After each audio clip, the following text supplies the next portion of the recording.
গত বছরের 16ই জুলাই রংপুরের আবু সাইদের মৃত্যুটা আমাকে এখনো ভাবায়। এই ছেলেটিকে কারা হত্যা করেছিল, কিভাবে সে মারা গেল, তার মৃত্যুর আগের যে অঙ্গভঙ্গিগুলো আমার কাছে কিন্তু খুব শিল্পিত লেগেছে। কি শিল্পিত একটা মৃত্যু! সে পুলিশের সামনে বুক চিতিয়ে দাঁড়াচ্ছে এবং পুলিশ এক পর্যায়ে রাবার বুলেট দিয়ে গুলি করেছে। রাবার বুলেটে মৃতের ঝুঁকি কিন্তু অনেক কম। মৃতের ঝুঁকি কমানোর জন্যই এসব মিছিল ছত্রভঙ্গ করার জন্য রাবার বুলেট ব্যবহার করা হয়। তবে রাবার বুলেটে যে মারা যাবে না এটা আবার নিশ্চিত করে বলা যায় না। আমরা একটু ভিডিওটা প্রথমে দেখি, আবার সেই 16ই জুলাই একটু ফিরে যায়।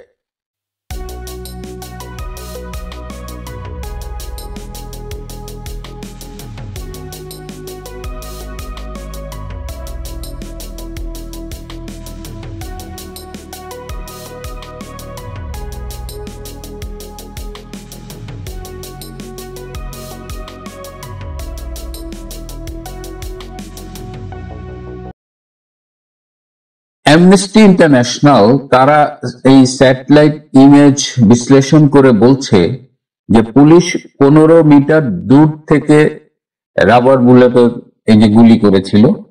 15 মিটার, তার মানে প্রায় 48 ফিট। 15 মিটার হলো 15 গজের একটু বেশি, 16 গজের মতো প্রায়। তো এত দূর থেকে রাবার বুলেটের গুলি তার বুকে লেগেছে। তারপরের একটি ভিডিওতে পরবর্তীতে আমরা দেখি যে আবু সাইদের মাথার পেছনে ঠিক এই জায়গাটায়, বাম পাশে এই জায়গাটায় ক্ষত, এবং সেখান থেকে কিছুটা মানে রক্তাক্ত ক্ষত। তাহলে আবু সাইদের মৃত্যুটা কিভাবে হলো এটা নিয়ে আমরা কিন্তু পর্যাপ্ত মনোযোগ দেইনি। আমরা অনেক বেশি আগ্রহী ছিলাম আবু সাইদের মৃত্যুর রাজনীতিকরণ নিয়ে। শোনা যায় আবু সাইদ ইসলামী ছাত্র শিবিরের একজন ক্যাডার ছিলেন এবং অনেকেই বলেন যে এই মেটিকুলাসলি ডিজাইনড এই যে আন্দোলন, সরকার পতনের একটা জাতীয় আন্তর্জাতিক ষড়যন্ত্রের আন্দোলন, সেখানে আত্মাহুতি দেওয়ার জন্য আবু সাইদকে শিবির তৈরি করেছিল। এটা অসম্ভব কিছু নয়। মরলে শহীদ, বাঁচলে গাজী, এ ধরনের স্লোগান আমরা শিবিরের মুখে বহুবার শুনেছি। তো শিবির যদি কাউকে আন্দোলনের স্বার্থে আত্মাহুতি দেওয়ার জন্য তৈরি করে, করতেই পারে। সেই আলোচনায় আমি আজকে যাব না। আমি এই আবু সাইদের যখন ঘটনাটা ঘটলো, ঘটনাটা ঘটেছে দুপুরে 2-3টের দিকে হয়তো। আবু সাইদের ডেড বডিটা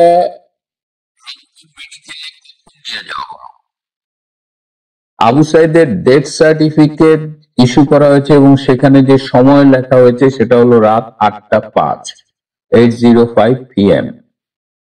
দুপুরের একটি ঘটনা এবং আবু সাইদকে হাসপাতালে নেওয়া হয়েছিল মৃত অবস্থায়। হি ওয়াজ ব্রড ডেড।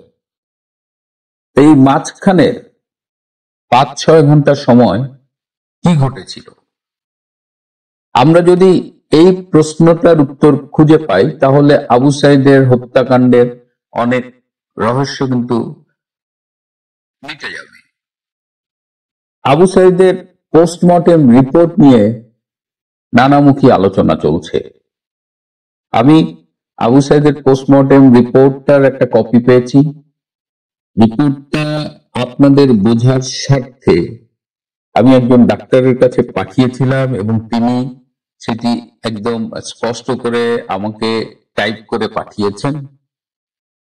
তো এই রিপোর্টটা নিয়ে আমি একটু পর্যালোচনা করতে চাই। তার আগে আবু সাইদের বুকে যদি রাবার বুলেট লেগে থাকে এবং তিনি যদি রাবার বুলেটের আঘাতে মারা যান, তাহলে বুকের ভেতরে যে ফুসফুস, সেখানে যে রক্তনালী আছে, সেগুলো ছিন্ন ভিন্ন হয়ে যাবার কথা।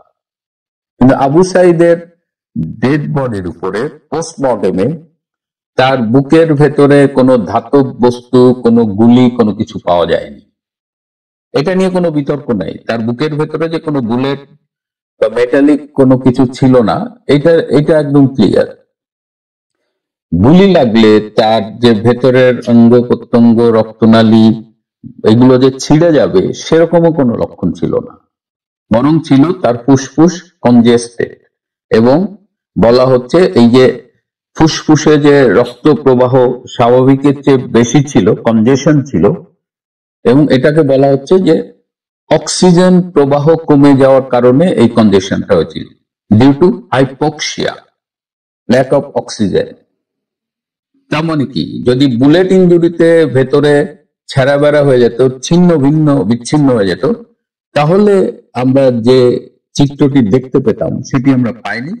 তার পরিবর্তে আমরা দেখেছি যে ফুসফুসে রক্ত প্রবাহ বেড়ে গেছে এবং সেখানে অক্সিজেন স্বাভাবিকভাবে আর ছিল না। এটা কিন্তু একটা গুরুত্বপূর্ণ ফাইন্ডিংস, এটা আমাদের মাথায় রাখতে হবে। এবার পোস্টমর্টেম রিপোর্ট থেকে আমি আরো কিছু অংশ আমি একটু পড়ে শোনাবো এবং ব্যাখ্যা করব। আপনারা বিবেচনা করবেন। এটি বুঝবার জন্য একেবারে যে বিশেষজ্ঞ হতে হবে এমন কোনো কথা নয়, আর আমি খুব সিম্পলিফাই করার চেষ্টা করছি।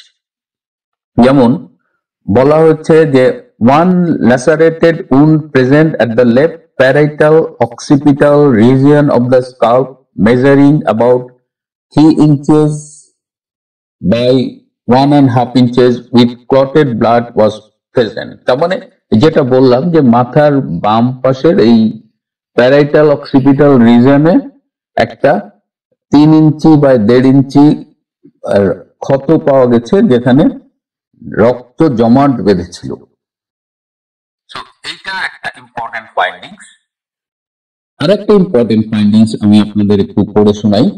Small hematoma present at the lower part of right hypochondrium region measuring about 3 by 1.5 inches. Diffuse hematoma present at right inguinal region with upper part of right thigh. তার মানে স্মল হেমাটোমা, হেমাটোমা হলো যে রক্তনালী যদি ছিঁড়ে যায় তাহলে সেখান থেকে রক্ত বেরিয়ে একটা কালেকশন হয়, জমাট বাঁধে। এটাকে বলে collection of bloods outside the vessel. তার মানে আমি যদি এখানে ঘুষি মারি, ধরেন এখানে কোনো একটা রক্তনালী ঘুষি মেরে ফাটায় ফেললাম, তখন ওই রক্তটা বেরিয়ে বাইরে আশেপাশে ছড়ায় পড়বে এবং তখন ওখানে লাল জমাট বাঁধা দেখা যায়। তো এই স্মল হেমাটোমা, হেমাটোমা পাওয়া গেছে lower part of right hypochondrium region. Right hypochondrium রিজনটা হলো আমাদের এই যে বুকের নিচের ডান পাশে, বুক আর পেটের যে আমি আপনাকে এই যে ছবিতে দেখাচ্ছি, হ্যাঁ, এখানে রক্তের ছোপ ছোপ পাওয়া গেছে। আর পাওয়া গেছে ডান পাশে উরুর উপরের দিকে এই যে ইনগুইনাল রিজনটা দেখেন, এইখানে পাওয়া গেছে। ভেরি ইম্পর্টেন্ট ফাইন্ডিংস যে এইখানে রক্তের ছোপ পাওয়া গেছে, স্মল হেমাটোমা, আর এক নিচে পাওয়া গেছে ডিফিউজ হেমাটোমা, বেশ খানিক জায়গা জুড়ে। আর একটা ইম্পর্টেন্ট ফাইন্ডিং দেখেন, antemortem clot and tissue congestion seen at the all injured area. Antemortem clot was, antemortem মানে হলো যে মৃত্যুর আগে, পোস্টমর্টেম মানে মৃত্যুর পরে। এই জায়গাটা খেয়াল করেন, antemortem clot was found at the abdominal cavity, মানে হলো অ্যাবডোমিনাল ক্যাভিটি মানে পেটের মধ্যে, যে পেটের ভেতরে, পেটের মধ্যে যে গহ্বরটা, ক্যাভিটি মানে গহ্বর। অ্যাবডোমিনাল ক্যাভিটিতে আপনার পেটের মধ্যে জমাট রক্ত পাওয়া গেছে, যে রক্তটা জমাট বেঁধেছে মৃত্যুর আগে। where gut structure lacerated with tearing, মানে পেটের মধ্যে রক্ত জমাট বাঁধা গেছে, বাঁধা পাওয়া গেছে, জমাট রক্ত, এবং সেখানে পেটের মধ্যে যে নাড়ি ভুড়ি থাকে, যে অন্ত্রনালী থাকে, সেটা ছিন্ন বিচ্ছিন্ন ছিল। This is very important. Antemortem clot and tissue congestion in the right femoral vessels, এটা হলো ডান উরুর কাছাকাছি একটা বড় রক্তনালী, femoral vessels. Extravasation seen at all injured area, তার মানে কি, পেটের ভেতরে নাড়ি ভুড়িটা ছিল কিভাবে? Is very important findings. এবং পোস্টমর্টেমে যে মতামত দেওয়া হয়েছে, from above findings I am in opinion that the cause of death was due to shock and haemorrhage. অতিরিক্ত রক্তক্ষরণ, সেখান থেকে শকে গেছে পেশেন্ট এবং মারা গেছে। এখন প্রশ্ন হলো যে বুকে যদি গুলি লেগে থাকে, সেই গুলির যে ইম্প্যাক্টটা লাংসে হবে, ফুসফুসে হবে, নারী ফুসফুসের রক্তনালী ছিঁড়ে যাবে বা অঙ্গ প্রত্যঙ্গ ক্ষতিগ্রস্ত হবে, সেটা আমরা দেখতে পাইনি। তার পরিবর্তে আমরা দেখলাম যে পেটের ভেতরে জমাট বেঁধেছে এবং পেটের রক্তনালী ছেঁড়া। ঘটনাস্থল থেকে হাসপাতালে নিয়ে যাওয়ার মধ্যে 4, 5, 6 ঘন্টা, এক্সাক্ট সময়টা আমি বলতে পারছি না, but it is around 4, 5 or 6 hours. এই সময়টায় কি ঘটেছিল? কারা তার মাথার পেছনে আঘাত করেছিল ইট বা কোনো কিছু দিয়ে, যাতে তার মাথার পেছনে রক্তক্ষরণ হয়? কিভাবে তার পেটের ভেতরের নালী ছিঁড়ে গেল এবং পেটের উরুট এসব জায়গায় রক্ত জমাট বাঁধল? কেউ কি তাকে পিটিয়েছিল? রাস্তার থেকে নিয়ে যে হাসপাতালে আনার মাঝখানে তার উপরে নির্যাতন চালানো হয়েছিল? তাকে কি পিটিয়ে হত্যা করা হয়েছে? এই যে আন্দোলন, তখন যে অবস্থায় জুলাই মাসে কিছু লাশ দরকার ছিল আন্দোলনকে পিকে নেওয়ার জন্য, তারই অংশ হিসেবে কি আবু সাইদকে পিটিয়ে হত্যা করে আন্দোলনটাকে আরো পিকে নিয়ে যাওয়া হয়েছিল? কারণ আপনারা নিশ্চয় মনে আছে যে আবু সাইদের মৃত্যুটা কিন্তু স্পার্ক করেছিল সারা দেশব্যাপী। এই প্রশ্নের উত্তরগুলো আমাদের দরকার। এই প্রশ্নের উত্তর না পেলে আমরা ঠিক জানবো না যে আবু সাইদ কিভাবে মারা গিয়েছিল এবং কারা তাকে হত্যা করা হয়েছে। এখন আমি যে পোস্টমর্টেম রিপোর্ট থেকে আপনাদের একটা স্বাভাবিক সাধারণ ভাষায় ব্যাখ্যা করার চেষ্টা করলাম, আপনারা এটা হয়তো অ্যাকসেপ্ট করবেন না।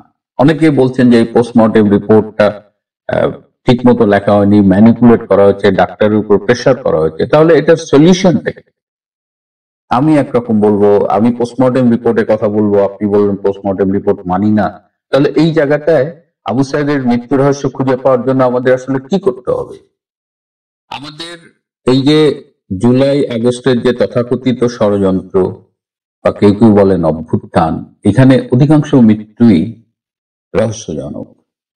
কিছু মৃত্যু হয়েছে পুলিশ হয়তো রাষ্ট্রীয় স্থাপনা রক্ষার জন্য বা অদ্ভুত পরিস্থিতিতে গুলি চালিয়েছে, মারা গেছে। কিন্তু কতজন এভাবে মারা গেছে আর কতটা মৃত্যু থার্ড পার্টির গুলিতে হয়েছে, সেই উত্তরগুলো আমাদের পেতে হবে। না হলে এই জুলাই আগস্ট নিয়ে এই নোংরা রাজনীতি চলতে থাকবে, প্রকৃত সত্য আমরা জানবো না। আবু সাইদের মৃত্যু রহস্য জানতে হলে আমাদের আবু সাইদের ডেড বডি আবার উঠিয়ে প্রয়োজনে আবার পোস্টমর্টেম করতে হবে। একটা নিরপেক্ষ এক্সপার্টস বোর্ড দিয়ে, তাহলে ন্যাশনাল ইন্টারন্যাশনাল এক্সপার্ট দিয়ে একটা বোর্ড দিয়ে আবু সাইদের প্রয়োজনে আবার পোস্টমর্টেম করতে হবে। We need to know Abu সাইদের মৃত্যুর রহস্যটা উদ্ঘাটন করা দরকার। কিন্তু ডক্টর ইউনূসের অবৈধ সরকার ভুলেও এই পথে হাঁটেন না। তাদের একজন সাবেক ছাত্র সমন্বয়ক সার্জিস আলম বলেছেন যে কবর থেকে লাশ উঠিয়ে পোস্টমর্টেম করা যাবে না। তারা এটাকে একটা সেন্টিমেন্ট করতে চাচ্ছে। এই সেন্টিমেন্টের পেছনে যে রহস্যটা লুকিয়ে আছে, যে তারা খুব ভালো করেই জানে যে প্রকৃত পোস্টমর্টেমের রিপোর্ট যদি আমরা পাই, তাহলে ইট উইল বি প্রুভেন যে এই মৃত্যুগুলো কিভাবে ঘটেছে। এবং আবু সাইদের মৃত্যু পুলিশের গুলিতে সম্ভবত ঘটেনি, সেই সম্ভাবনা খুবই কম। বরং আবু সাইদের মৃত্যু অন্যভাবে ঘটেছে, তাকে পিটিয়ে হত্যা করা হয়েছে। এর পক্ষে প্রমাণাদি অনেক বেশি। সুতরাং আমি, যেহেতু আবু সাইদের মৃত্যুটা আমাকে খুব ভাবায়, এই 16 জুলাই তারিখটাও আমার জীবনে খুবই গুরুত্বপূর্ণ, কারণ ওই দিন আমার জন্মদিন।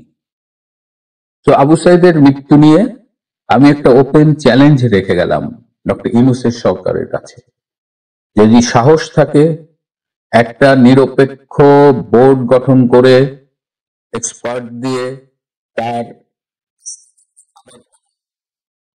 যদি সেটি না করেন তাহলে আমরা ধরেই নেব আবু সাইদের মৃত্যুর মধ্যে কিন্তু আছে।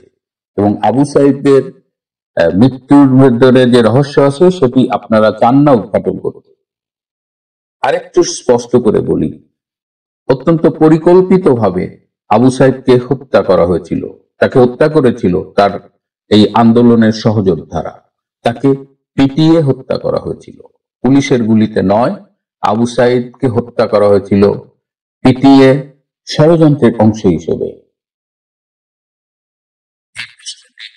তো আমাদের তাই খুব জানা দরকার আবু সাইদকে হত্যা করেছিল কারা। প্রিয় বন্ধুরা, আজ এ পর্যন্তই। ভালো থাকবেন, সুস্থ থাকবেন, তার চেয়েও জরুরি হলো নিরাপদে থাকবেন। সবাইকে অনেক ধন্যবাদ।